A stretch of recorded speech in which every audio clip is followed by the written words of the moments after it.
பிஸ்மில்லாஹிர்ரஹ்மானிர்ரஹீம். அமானிதம் பற்றி ஷரியத் சட்டம். உலகத்தில் மனிதனுக்கு ஏதாவது ஒரு சமயத்தில் இப்படி ஒரு நிலை அவசியம் ஏற்படத்தான் செய்யும்.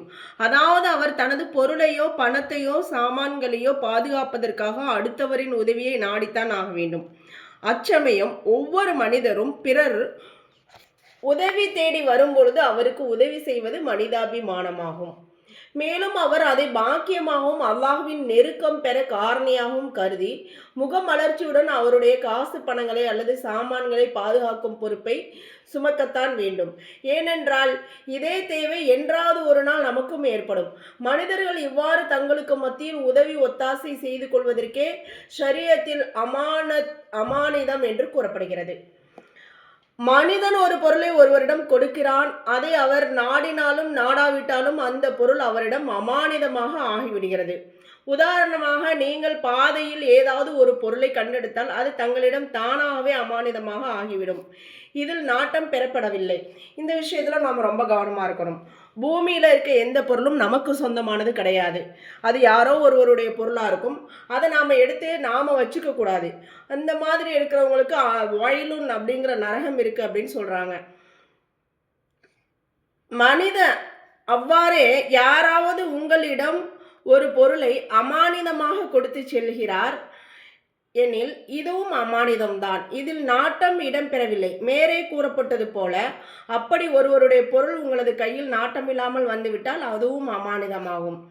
அப்படி நீங்கள் ஒரு பொருளையோ அல்லது பணத்தையோ கீழே கிடைக்க பெற்றால் அல்லது கேட்டு வாங்கினால் அல்லது வாடகைக்கு வாங்கி இருந்தால் அல்லது அவரே உங்களிடத்தில் அமானிதமாக ஒப்படைத்து சென்றால் அல்லது உங்களை ஒரு பொருளுக்கு பொறுப்பாளராகவோ வக்கீலாகவோ ஆக்கியிருந்தால் இந்த அனைத்து நிலைமைகளிலும் நீங்கள் அந்த பொருள் அல்லது அந்த பணத்திற்கு பாதுகாவலர் என்றே கூறப்படுவீர்கள். அதாவது தமது சொந்த பொருளை பாதுகாப்பது போன்றே அமானித பொருளையும் தாங்கள் பாதுகாக்க வேண்டும்.